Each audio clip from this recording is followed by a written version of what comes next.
Welcome to Art. I'm so happy you're here. If you need to run to the restroom, grab a sip of water, that is fine. When you come back, the project portion of this video starts at 4 minutes, 30 seconds, but I would love for you to join me for the brain dance and more information about what we're about to make. All right, go ahead and brush it out.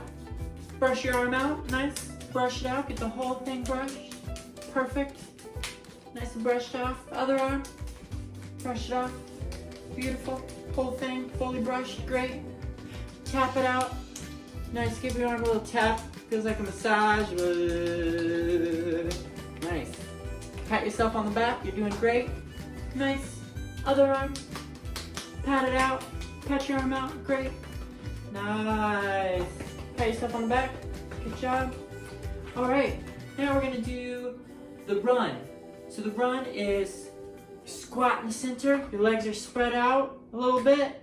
You kind of squat down, hands in the center, and then you run this way. And you kind of bounce into it. Then you bounce back to the center, and you run this way. Bounce in the center, run, middle, run, middle, run, middle. One more time, great. Run, back to the middle. Awesome. Now we are going to rub our fingertips. Rub your fingertips. Great. Get them nice and rubbed out. Ooh, yeah, great. Other hand, rub them. Rub your fingertips. Nice. Milo. Rub my fingertips. Yeah, you can rub your paws if you want, Milo. Okay, now we're gonna do the X dance. We're gonna stand in an X shape, and you're gonna dance with one side of your body, so these limbs, keeping the other side still. Great. Other side.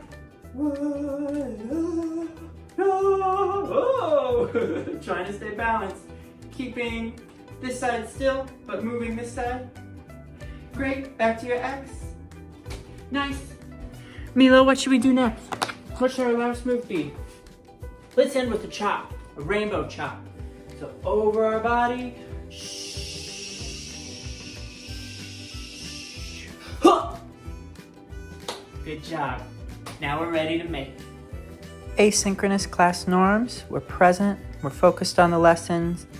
We have our eye on the time, so we make sure to be back when we need to be. We keep food and drink away from our device. And if we finish early, we're welcome to check out the Seesaw post for more activities. Today, we are making artwork inspired by textile art. Textile arts are arts and crafts that use plant, animal, or synthetic, meaning non-natural, fibers to construct practical or decorative objects. So here we see a basket and a decorative rug. Both are examples of textile art. Textile art can be found all around the world and has a bunch of rich histories.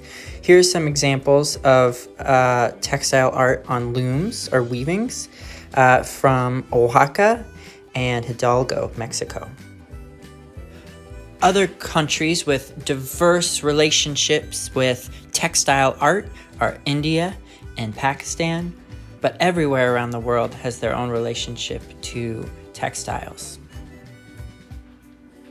Some contemporary textile artists, or artists who are still living and working today, are Pia Camille, who uses clothing and garments to focus on Mexican urban landscape. Here's a really fun participatory piece of hers where you can pop your head in and see other people with their little heads popped out. There's also Faik Ahmed, who focuses on rethinking textile traditions of Azerbaijan. You can see he makes these really awesome rugs that sort of melt and change shape as they hit the floor. This project is super cool. It's definitely challenging in a great way, but it might take you a few tries and some set-aside time to really figure it out. But I think if you're really interested, it's definitely worth trying.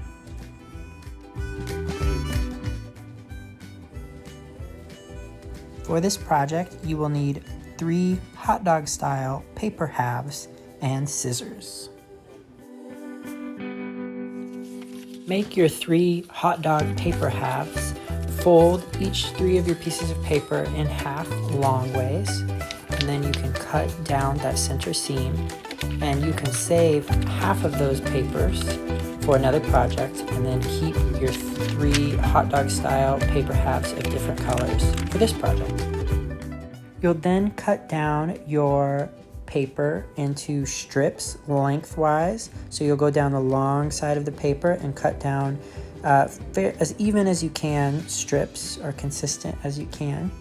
I went ahead and layered all 3 of my papers, the black, yellow, and orange paper, so I could cut them all at the same time. You just need to make sure that they don't slide around or go different directions. So you can see here that I tried to hold my hand across a large portion of the opposite side that I'm cutting from.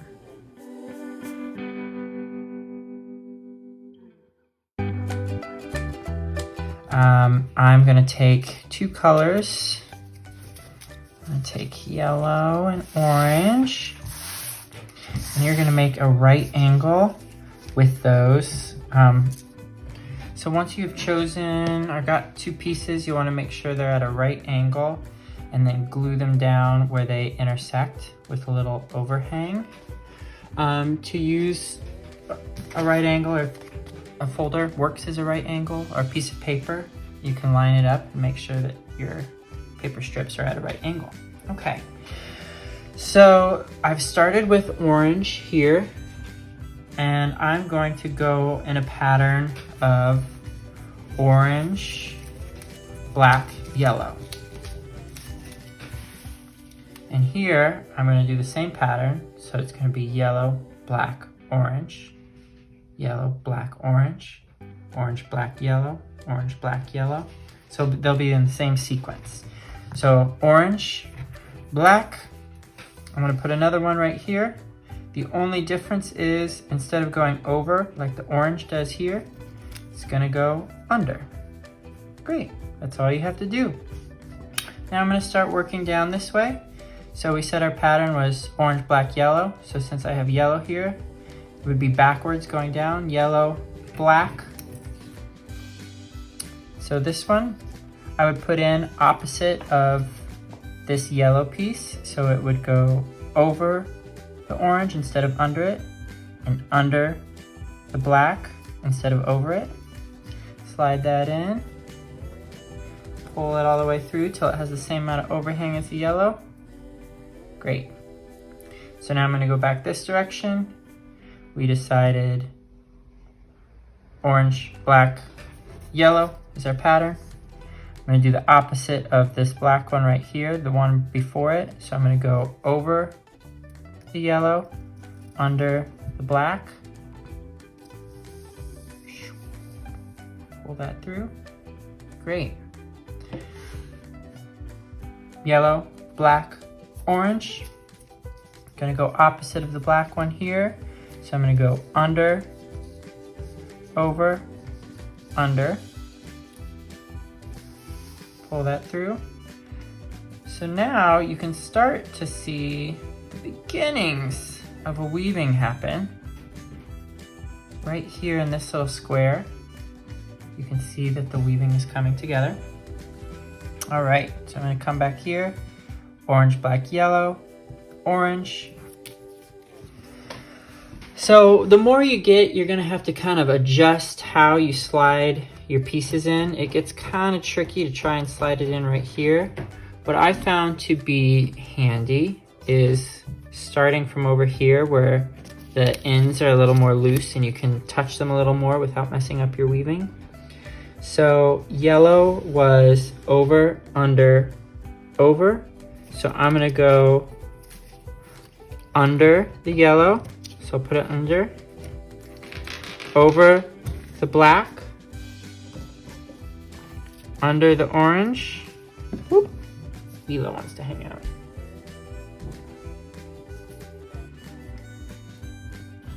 Whoop. Great. And then I can just slide that into its place. All right. Milo really likes these strings of paper. He's like, ooh, I want to play with one of those. Maybe I'll give him one. Okay. this way, yellow, black, orange. Yellow would be next. The orange was under, over, over. So I'm gonna go over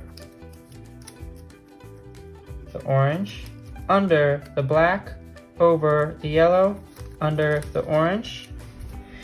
No, Milo, I'm sorry. Not right now. Not right now. He says, please, let me play with those. All right. Back here, orange, black, yellow, orange, black. It was under, over, over. So I'm gonna go over the yellow, under the black, over the orange, and under the yellow. Slide that in. All right, I'm gonna do one more, and then I'll probably speed the video up so you can see this come together. So down here we have yellow, black, orange, yellow, black. The yellow went over, under, over, over. So I'm going to go under the orange, over the black, under the yellow, over the orange, under the black.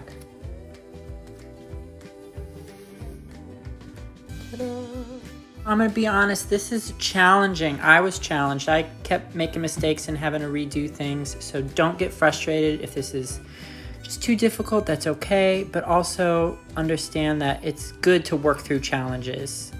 For comedic relief, here's me talking like a chipmunk. I forgot my sequence of patterns. Something to do with you. I just want to keep my pattern going. So orange, black, yellow, orange, black, yellow, orange, black. And I'm gonna go under the yellow, so I'll pick up the yellow, set my black under it.